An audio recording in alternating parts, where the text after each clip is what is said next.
no solo mujeres, yo creo que también que tienen que entrar, han entrado y están entrando y tienen que entrar muchas más de sensibilidades diversas, otras sensibilidades que no son la hegemónica y la que tradicionalmente ha estado siempre detrás de la cámara. Yo cuando hice entrevista a la madre sorda me di cuenta de hasta qué punto el parto era algo que las inquietaba, las preocupaba y que luego tuvieron experiencias muy muy duras durante el parto, con lo cual sabía que en esta película tenía que estar el parto de Ángela. Y para construirlo pues me documenté muchísimo con matronas, con ginecólogas y con madres sordas.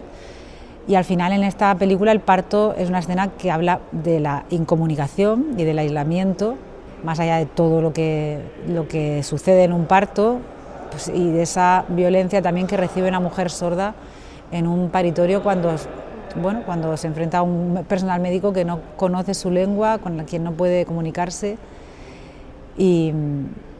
Y sí, pues ojalá, claro, es que estamos diseccionando temas que hasta ahora pues de alguna manera se había pasado un poco por encima.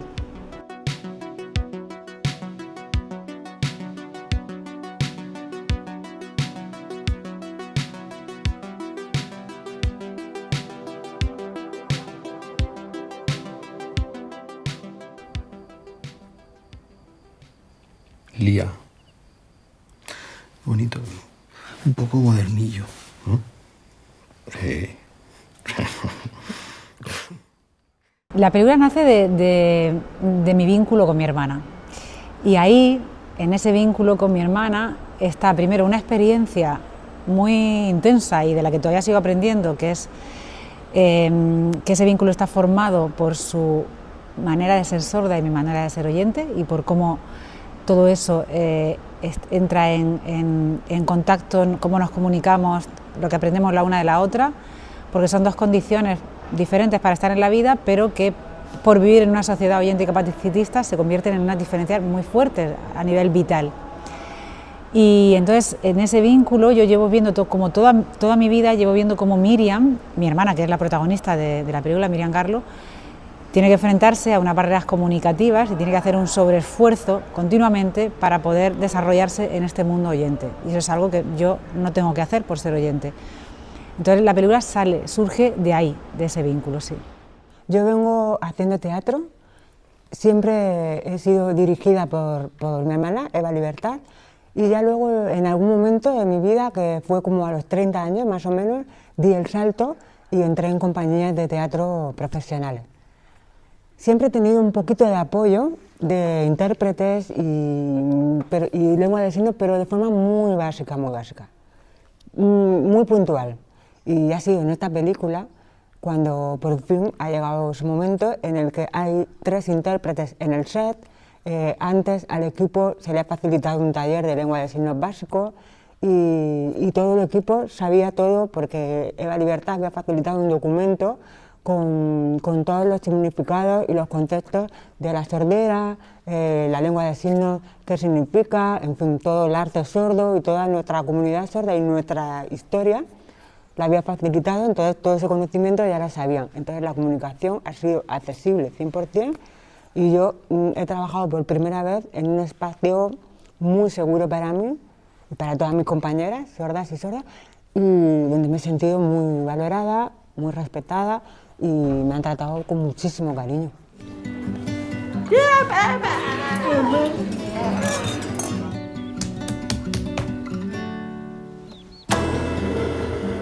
Yo creo que se hace un ejercicio de empatía y de mirar el mundo, para mí es algo bastante claro. O sea, al final estamos, todo el mundo hay un mandato de encajar todo el mundo en un molde o en unos moldes. Puede cambiar un poco, variar un poco ese molde si eres una mujer, si eres un hombre, depende de la edad que tengas, depende de tu color de piel, bueno, pero hay unos mandatos donde hay que encajar y hay una jerarquía también en esos mandatos. Entonces, creo que nos estamos perdiendo una riqueza de otras maneras de estar en el mundo, de vivir la vida sensorialmente y desde otros lugares también, porque estamos todo el mundo mirando ahí. O sea que sí, que creo que como tú dices, esto que le sucede a Ángela con otros matices le sucede a otro montón de personas. Y el bebé está bien, pero ya se sabe. Es que hay un 50% de posibilidades. Yo voy a estar contigo todo el tiempo. Es multicausal eso. Por un lado, el corto sí que está enraizado en un momento real de la vida de Miriam, que fue cuando empezó a plantearse ella ser madre. Entonces el tema ya venía con el corto. En ese momento Miriam me compartió los miedos y las inseguridades que sentía cuando se pensaba como una madre sorda en un mundo oyente, y de ahí, de esas conversaciones, nació el corto.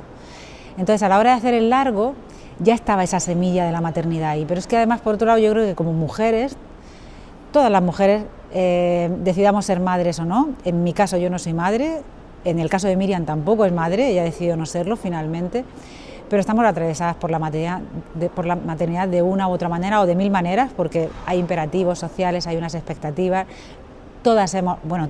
Yo he manoseado ese tema tantísimo, lo he hecho mío, y es algo que, aunque no he vivido, puedo imaginar, puedo empatizar con muchas mujeres que se han pasado por esa experiencia. Y luego cuando hice entrevistas a madres sordas y me di cuenta de hasta qué punto ese momento para ellas también es un momento en el que se veían abocadas a tener que entrar, quisieran o no, en el mundo oyente, y toda esa violencia que recogían con esas barreras comunicativas a la hora de ir a las visitas con la ginecóloga, con la matrona, en el momento del parto, luego guarderías, entrar en contacto con otras madres y padres, en fin, y también era como recurso narrativo, era algo muy bonito para poner a esa pareja en un lugar donde la comunicación y el amor funciona, pero de repente llega una criatura y todo eso pues, se pone un poco en entredicho, que creo que pasa en la mayor parte de parejas. No te preocupes, vas a estar intentando. Es que tengo que interpretar, no me puedo ir. Ángela, mírame. Te vamos a ayudar, ¿vale? La prueba no es concluyente, ¿vale? No nos dices si la niña oye o no oye. Yo Salve María la vi cuando estaba ya terminando la postproducción, estaba en mezclas ya de sonido, o sea, yo ya había hecho la película entera, la tenía. A mí Salve María me gustó muchísimo, se me pareció a nivel cinematográfico, la mezcla de los códigos de terror con naturalismo me encantaron, cómo trata ese lugar desde el que mira la maternidad y esa madre, me gustó muchísimo, pero Sorda ya estaba hecha, o sea, ya estaba hecha, pero sí que bueno, que yo creo que desde el momento en el que hemos entrado en un nivel o mayor escala o más masivamente, aunque todavía no del todo masivo, pero las mujeres hemos entrado detrás de la cámara, pues se está multiplicando las miradas hacia los temas que nos atraviesan y que nos apetece contar. ¿Es el sol el ser más poderoso del mundo? No, porque la nube viene y tapa sus rayos. Entonces, ¿es la nube el ser más poderoso del mundo? No, porque el viento sopla y la mueve donde quiere. Eso. Entonces, el viento es el ser más poderoso del mundo, ¿no? No solo mujeres, yo creo que también que tienen que entrar, han entrado y están entrando y tienen que entrar muchas más de sensibilidades diversas, otras sensibilidades que no son la hegemónica y la que tradicionalmente ha estado siempre detrás de la cámara. Yo cuando hice entrevista a la madre sorda me di cuenta de hasta qué punto el parto era algo que las inquietaba, las preocupaba y que luego tuvieron experiencias muy muy duras durante el parto, con lo cual sabía que en esta película tenía que estar el parto de Ángela. Y para construirlo, pues me documenté muchísimo, con matronas, con ginecólogas y con madres sordas. Y al final en esta película el parto es una escena que habla de la incomunicación y del aislamiento, más allá de todo lo que sucede en un parto, pues, y de esa violencia también que recibe una mujer sorda en un paritorio cuando se enfrenta a un personal médico que no conoce su lengua, con quien no puede comunicarse. Y sí, pues ojalá, claro, es que estamos diseccionando temas que hasta ahora, pues de alguna manera, se había pasado un poco por encima. La maternidad es un tema que a todas las mujeres nos atraviesa desde que nacemos, ¿no? Y es un tema que es muy rico y que da para mucha reflexión. Luego, cuando nos enfrentamos al momento del parto, en el caso de haber decidido que sí que quiere ser madre, que por ejemplo yo como actriz Miriam, yo he decidido no ser madre, porque es lo mejor para lo que yo quiero en mi vida. Pero en el caso de Ángela, cuando llega a la situación del parto, en esa escena, se está enfrentando a la violencia obstétrica, que ahora por fin estamos empezando a nombrarla y hacerla visible. Y además, dentro de esa violencia obstétrica también está la violencia que supone ser una mujer sorda durante el parto, que significa que todas las barreras de comunicación con las que tiene que estar lidiando en ese momento, que es tan duro, tan delicado, tan inestable, ¿no? Y que te remueve tantísimo como mujer, como madre, ahí. Entonces, en la peli queríamos plantearlo desde un lugar que fuese incómodo para el público en general, para que nos demos cuenta de lo difícil que es todo para las mujeres, y especialmente si además hay una discapacidad añadida como es la sordera en este caso. Ángela. Ángela. Me flipa. La he hecho para ti, subiendo, favorito. Porque no tengo otro. Bueno, Solo te falta darle un nieto. No, estáis muy bien como estáis. ¿Por qué? Porque eso no os hace ninguna falta.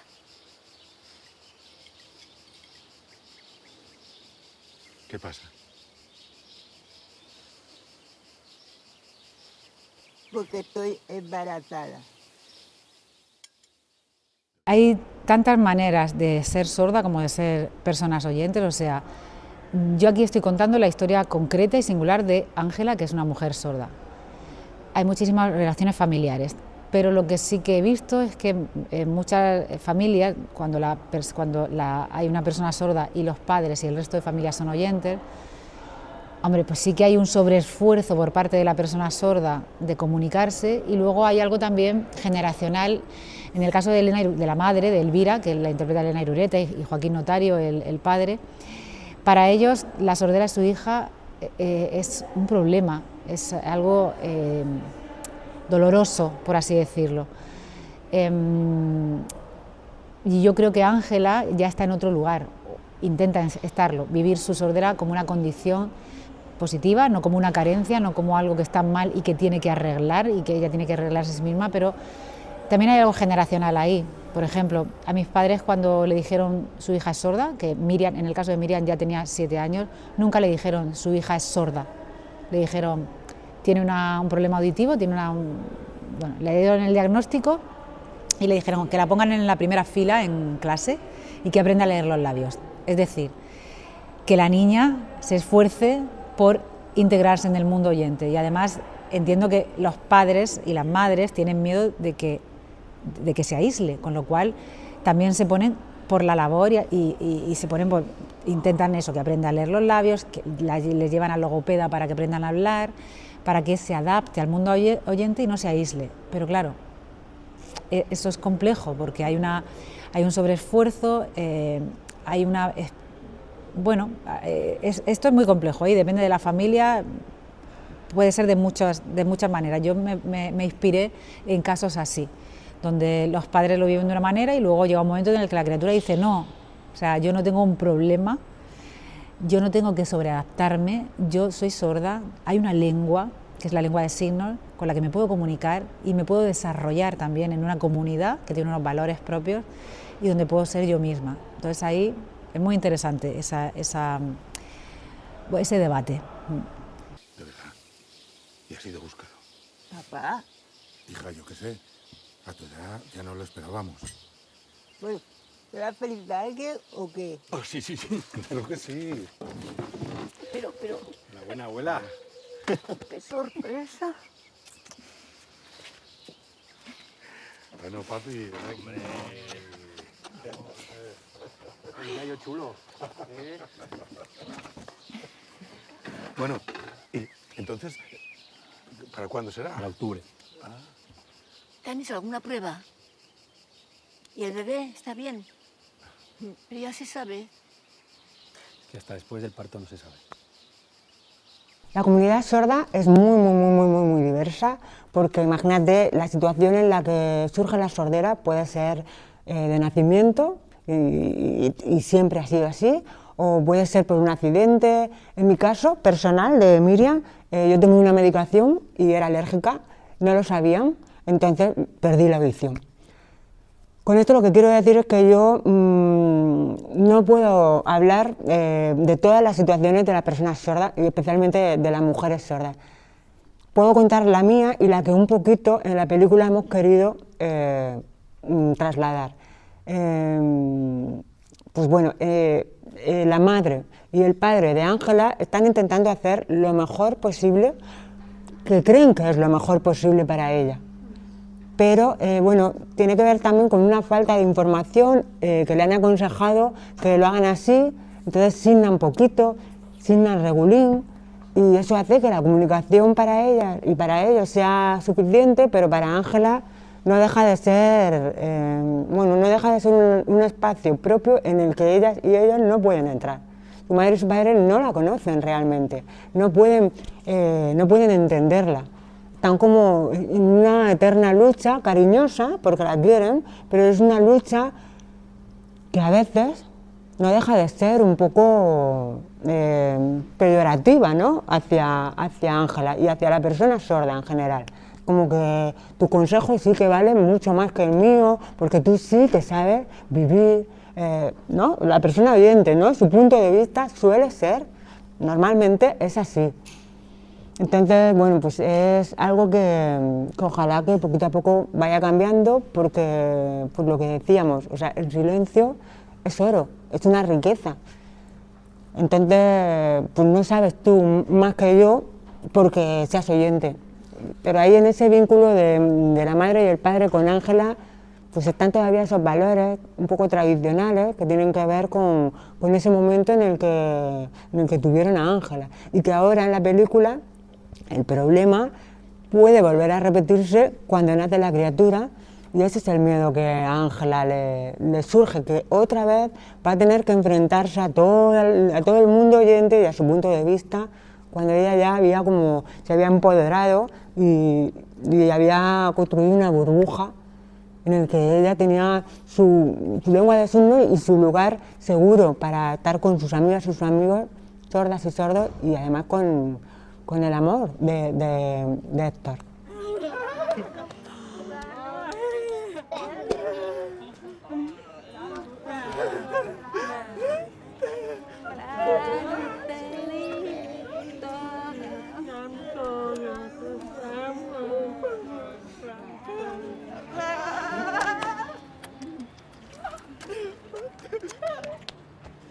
Yo sé cómo lo hicimos en este caso, no sé cómo se hace, pero cómo decidimos hacerlo aquí. Aquí decidimos, yo no sé cómo escucha ninguna persona sorda, ni Miriam, que tiene una sordera diferente a la de Ángela, a la protagonista, no lo sabemos. Yo como persona oyente no lo sé. Y una persona sorda tampoco puede describir, pero nunca sabes. O sea, de alguna manera tuvimos que quitarnos la idea de ser completamente fieles a la realidad, porque es una realidad que desconocemos. Sí que hicimos una labor de investigación por parte de Quique Bermejo, del diseñador de sonido, de Urco Garay, que es el jefe de sonido, también estuvo Alejandro Castillo, que es en mezclar. Ahí nos devanamos los sesos para ver cómo construir todo ese momento en el que entramos dentro de Ángela. Hicimos mucha investigación también con el tema de cómo suenan los audífonos, vimos muchos vídeos y al final intentamos dar una coherencia a toda esa parte, depende de los lugares, pero es algo construido, imaginado por completo, una decisión creativa, vamos.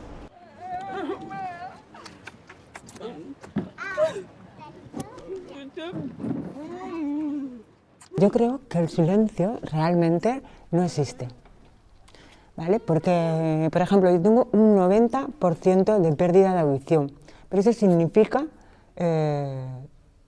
pues, muchísimo silencio fuera de mí, pero dentro de mí estoy percibiendo todo el rato movimientos, vibraciones, el latido del corazón, en fin. Y eso para mí es un placer, un placer máximo. Muchísimas veces yo tengo que irme de lugares porque necesito estar en silencio. Es una forma que me permite estar conectada conmigo misma. Entonces, para mí es un disfrute. Ojalá que el mundo no fuese tan ruidoso para poder comunicarnos mucho mejor y que las ideas fuesen más frescas, ¿no? Y no con tanta contaminación ni tantos estímulos que generan un poco de caos dentro y fuera de nosotras. Papi, papi, tienes algo que no tiene nadie. Cuando me miras la boca se me corta el aire. Eso fue una decisión consciente desde el minuto cero en el que empecé a concebir la historia, y luego a la hora de construir a Ángela, el personaje con Miriam, también fue algo en la que las dos estuvimos muy de acuerdo y trabajamos mucho en ese sentido.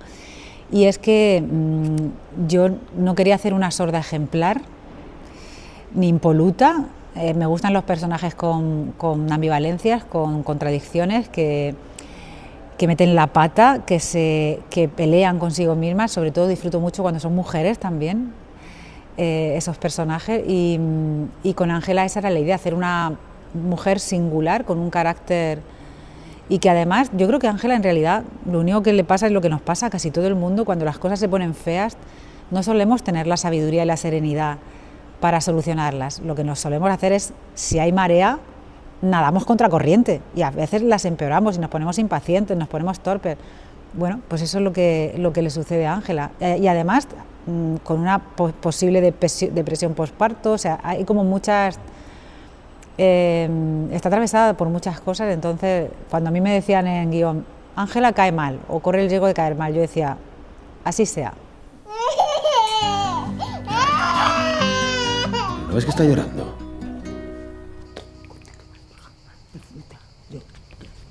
¿No sabes lo que pasa? Que tú quieres una pareja sorda y una hija sorda, pero me has elegido a mí y yo soy oyente. Para mí, algo muy importante es que por fin, detrás de las cámaras está habiendo directoras, mujeres que están contando lo que es la maternidad, un tema que está atravesado por 1000 matices y que es muy profundo. Entonces, sí, queríamos, las dos ya habíamos hablado mucho y queríamos un personaje que fuese una mujer con un carácter muy particular y que la sordera estuviese ahí de forma transversal, pero que no fuese como el centro de todo, para dar ese ejemplo de, bueno, de alguna manera como para responder a otra violencia. Es que hay muchos niveles de violencia, a otra violencia, que es que las mujeres sordas no hemos tenido referentes.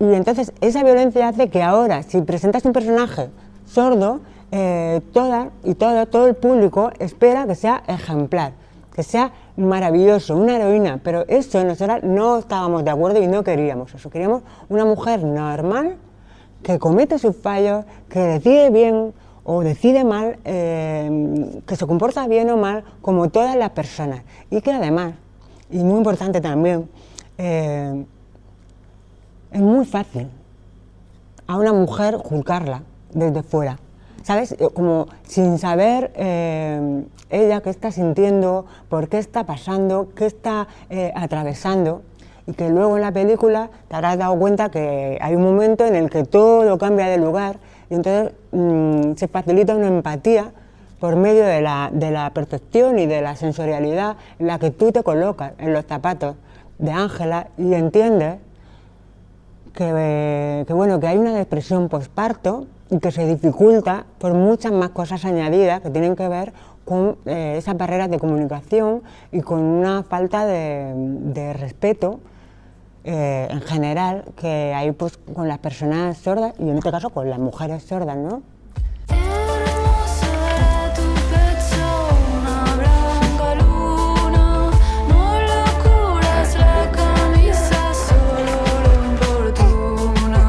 Yo creo que ella también está atravesada por contradicciones en esa... O sea, no es un deseo para mí del todo claro, ¿eh? Yo cuando hice entrevistar a madres sordas me encontré con mujeres sordas que deseaban con toda la tranquilidad del mundo que su criatura fuese sorda y otras que no, por nada del mundo. Y ahí hay una ambivalencia muy grande. Y cada persona sorda tiene un contexto. Esas madres que deseaban que su criatura fuese sorda, en general sus padres eran sordos, sus familiares eran sordos, vivían la sordera desde un lugar como donde podían desarrollarse, todo el mundo sabía lengua de signos, entonces que su criatura fuese sorda pues no iba a ser algo muy traumático para la criatura. Sin embargo, cuando las madres vivían en familias oyentes, no querían por nada del mundo que la criatura fuese sorda, porque ellas lo habían pasado muy mal. Aún así, creo que es algo muy íntimo y muy ambivalente. Yo creo que en el caso de Ángela, creo que ella está atravesada por esta idea o esta premonición de que si la criatura es sorda va a tener una vida mucho más difícil, pero el vínculo con ella puede ser que sea más fuerte, más intenso y más completo. Pero si la criatura es oyente, la vida de la criatura va a ser más sencilla, pero yo creo que Ángela puede temer que en un momento la criatura entre a un mundo donde ella se queda fuera. Entonces, es un tema muy, muy complejo. El milagro de Anna Sullivan me parece, o sea, es una película, pero además ya como pieza cinematográfica es una maravilla, me parece que tiene una fotografía, una planificación que me encanta. He vuelto a ella muchas veces, aunque Sorda no tenga nada que ver con esa película, pero, en fin, yo creo que te refieres a nivel social, si ha habido avances. Los ha habido, eso es obvio, pero aún así vamos muy tarde todavía. O sea, es como comentábamos antes, vivimos en una sociedad que da la espalda a las discapacidades e incluso a la diversidad y a las diferencias. No tenemos información, las personas oyentes lo tenemos cerca a una persona con una discapacidad o no sabemos nada acerca de cómo se vive con esa condición. Yo sé sobre sordera porque mi hermana es sorda, no sé nada de otras discapacidades. Entonces creo que todavía hay muchas personas que viven en un lugar más cercano del que nos gustaría a esa niña que es sordociega de la película y que vive ese aislamiento y esa falta de información esa falta de información de la gente que la rodea. Todo este arranque de la película ha sido una locura. Era imposible vaticinar que algo así iba a pasar. O sea, ya para nosotras la selección en Berlín ya era como lo más alto y ya cuando nos llamaron y nos dijeron que había premio, que no nos dijeron cuál, nos dijeron hay uno de los 3 premios del público, pero no nos dijeron cuál era, pues ya estábamos. Es que está siendo muy asombroso. Y luego lo de Málaga, aparte, fue unos premios preciosos. Miriam y Álvaro, Miriam ex aequo con Ángela Cervantes, que es hermana de Álvaro Cervantes, la Biznaga de Oro, que reconoce el trabajo de tantísima gente que ha estado en la película, el premio del público también en Málaga. No lo esperaba para nada. Esto, nosotras estábamos trabajando concentradísimas, casi como avestruces, aunque esto sea un mito, pero con la cabeza debajo de la tierra, trabajando, porque las dos hemos crecido juntas y bueno, era una ilusión llegar a sacar nuestro trabajo, que dentro tiene una parte de activista, de la comunidad sorda, de apoyar y de intentar una evolución para la comunidad sorda gracias a la visibilidad. Pero, y el lenguaje del cine, eso tiene un poder maravilloso para cambiar el mundo, creemos en eso las dos porque somos las dos artistas.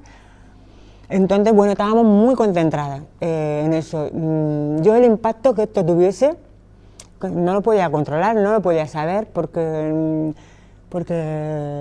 bueno, mi desconfianza también me controla, ¿no? Entonces, como, bueno, tú concéntrate en aprender, en construir, en trabajar y ya veremos. Ahora, ha sido una sorpresa darme cuenta de que el público oyente tiene muchas ganas, tiene mucha curiosidad, tiene muchas preguntas, tiene muchas ganas de aprender, se acaba de dar cuenta de que antes no han pensado en esto, de que han sido discriminadas, o sea, discriminativas o discriminativos, discriminadoras o discriminadores. Y bueno, y hay cosas muy fáciles y muy sencillas que pueden incorporar para que la comunidad sorda esté ahí, ocupando espacios de poder y participando de la sociedad y construirla entre todas y todos. O sea que ha sido, tengo una imagen grabada que es maravillosa y que no se me puede olvidar nunca, la voy a tener para siempre, pues que es el público de Berlín, sordo, oyente y sordo, ahí al mismo tiempo aplaudiendo todo el mundo, en un silencio absoluto, nos miraban y eran miles de caras mirándonos, así con muchísima emoción, la gente estaba llorando, nosotras estábamos todos llorando. Esto, ¿cómo íbamos a esperar eso? O sea, eso es una locura. Y eso se ha repetido en varias situaciones, aquí ya, en Málaga, en Madrid, en Murcia, en los sitios donde hemos preestrenado, eso ha pasado. Entonces, no estoy preparada para lo que vaya a venir. Estoy ahora mismo como también concentrada en la promoción.